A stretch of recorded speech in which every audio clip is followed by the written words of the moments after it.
Okay, good evening, ladies and gentlemen. Good evening. My name is Howell Thomas. I'm Pro-Vice-Chancellor of the University with responsibility for this area of innovation and engagement. It's my great pleasure to welcome you here this evening. Croeso cynnes iawn I chi gyd yma heno. As you can see, the title of the evening is Stronger Together, ? Business and University Collaboration. I'm absolutely delighted to see you all here. I'm delighted that this is the topic of the evening. This is a subject that is very close to my heart personally, and it's a very, very important topic for the university. It's been obviously on our agendas for quite a while, and every day really with the economic news, this issue gets more and more important, I'm sure. You will be aware, I hope, no surprise for you, that tonight's format is going to be similar to a BBC Question Time programme. Selection of questions have been submitted and will be placed to our panel assembled here on the stage. It's my great pleasure to welcome the panelists tonight. We have two representatives from the industrial sector, if I can put it that way. David Rosser, Director of CBI Wales. Graham Guilford from the South East Wales Economic Forum. We also have a member from Cardiff Council, Paul Orders. Delighted to welcome you, Paul. Corporate Director for the Built Environment.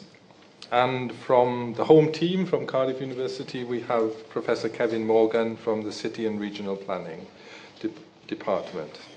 So we're now ready to begin the event, and all that I need to do, and I'm delighted to do so, is to welcome Douglas Friedley. Douglas is the editor of Wales Business Insider, and Douglas has very kindly agreed to chair this event. The evening is being held in association with Insider magazine. Douglas is acting as an independent chair who will now manage the proceedings from here on in. So over to you, Douglas. All right. Thank you, Hal. We've had plenty of questions, and we're sort of 5 minutes behind time, so I'm not going to give you a big long speech or anything. I'd like to get straight on with the questions this evening. As Howell said, it's going to be question time style. I'll put the questions to the panellists here, but they don't all have to answer all of them. It's more important that we get all the topics covered today. First of all, I had a question from Robert Chapman. Robert, can you wait for the mic? Good evening. Hello there. Okay, my question is, how important is it that the capital should be a key engine for growth in Wales, and what is the relevance of the city region? Thank you. Kevin, I understand you've been having a few thoughts about this. Well, I've been doing some work on the role of cities, and looking locally, I think there are two dimensions to the role of, let's say, Cardiff in Wales. There's the direct role and the indirect role. Directly, Cardiff plays a big role in the growth, certainly of South Wales, in the sense that about one in three of its workers commute to work. The city would grind to a halt without people commuting up from the Vale and down from the valleys. So there's a direct sense in which Cardiff's growth is wrapped up with a wider regional effect. And then indirectly, I think Cardiff should raise its game in being a capital for Wales and not just a capital of Wales. It can be a gateway to Wales, for example, in terms of tourism. And more importantly, it can help to promote innovation and enterprise throughout Wales by engaging and forming partnerships with enterprises throughout Wales, through Cardiff University, for example. And I'm very hopeful that the new Low Carbon Research Institute will generate a new generation of green innovation throughout Wales, not just in the greater Cardiff area. So there's both direct and indirect effects from the capital. Is the city region of significance? Personally, I think immensely. Cities all over the world are the engines of their regions. And it's just sad for me to see what's happened in South East Wales over the last 20 years, where I've been struck by the parochialism of the mindset and the poverty of ambition. So we really need to raise our game on the city region, because many other city regions are doing this around the world. Thank you, Kevin.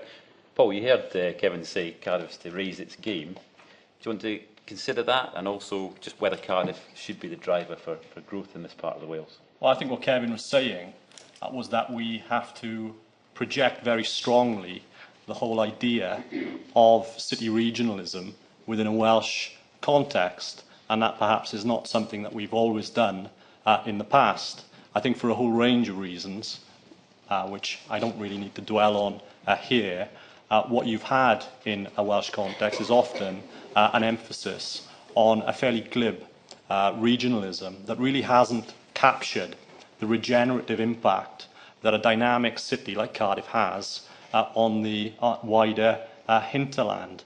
I mean, the reality is that over the last decade, the city has developed a significant level of momentum. It has developed a credible private sector working closely with public organisations, particularly the Council and the Welsh Assembly Government, to take forward a regeneration programme which by any standards is significant. Now, if you look at the figures, Robert Huggins' recent research on competitiveness, for instance, what that found was that I think it ranked Wales bottom in terms of the UK Competitiveness League. Cardiff ranked fourth in terms of UK core cities, and that's a consistent result that comes across. Now, we are not complacent from a capital city perspective. What is crucial is that we continue the Cardiff success story over forthcoming years and over the next decade.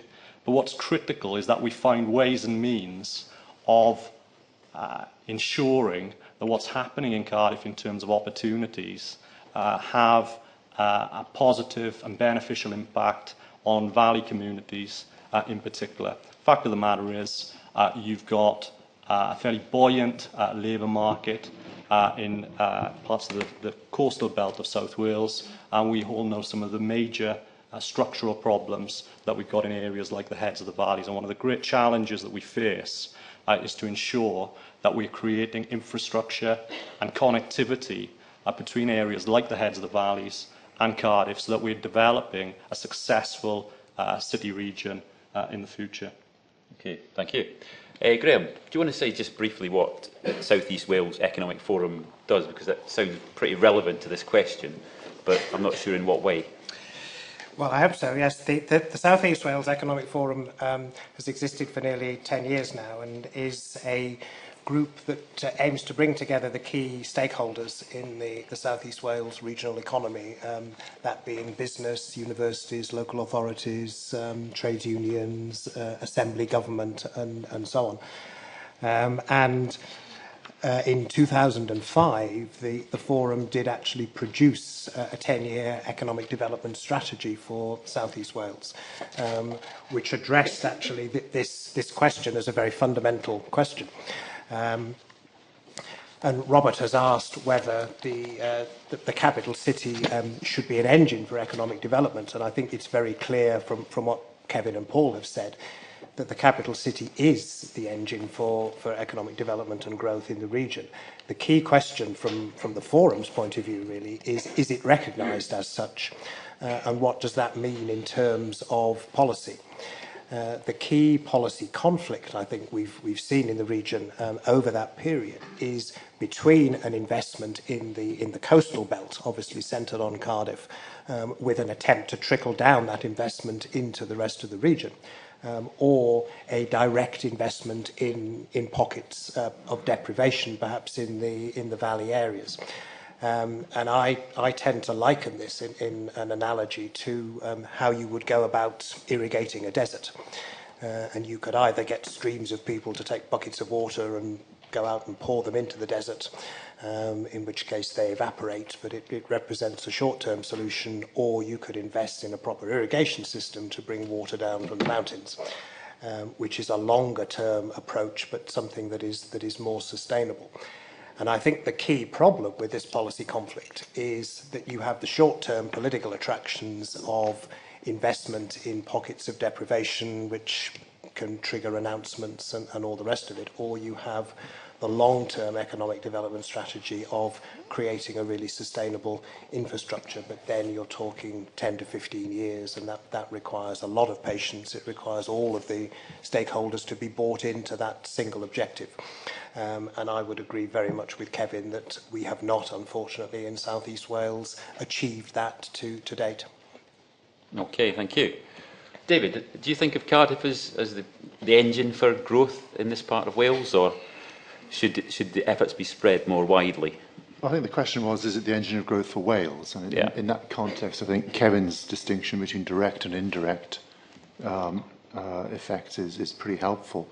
Indirect effects, I think, yes, Cardiff is an engine of growth for Wales. I have a lot of people coming down to spend time with me from London, and they spend a day wandering around Cardiff, meeting some companies, and they say to me as they get the train back, gosh, isn't Wales doing well?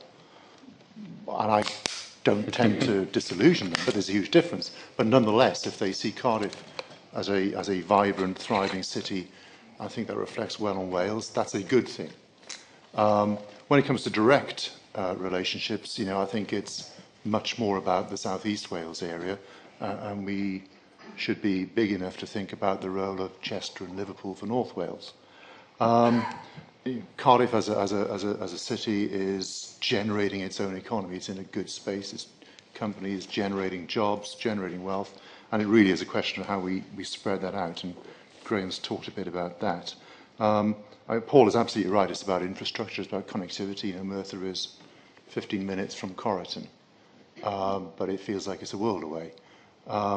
We can sort out the physical infrastructure and physical connectivity. I think there's a much bigger challenge around the social connectivity, and that's much harder to deliver. I'm quite hopeful on the policy conflict. I've heard Assembly ministers come in and talk to myself and groups of CBI members in a private setting and say, Cardiff, we need to be investing more in Cardiff. Cardiff needs to be more of a priority. Be great if I had the confidence to go and say that in a rather more public format. But I think they understand. I think the message is getting through. We've had the decade or two of carrying the buckets of water into the desert, and we've seen largely it evaporating. So I think people are starting to understand now that actually we need to be smarter and more structured about the way we go about this. So yes is the answer to your question. All right, thank you, David.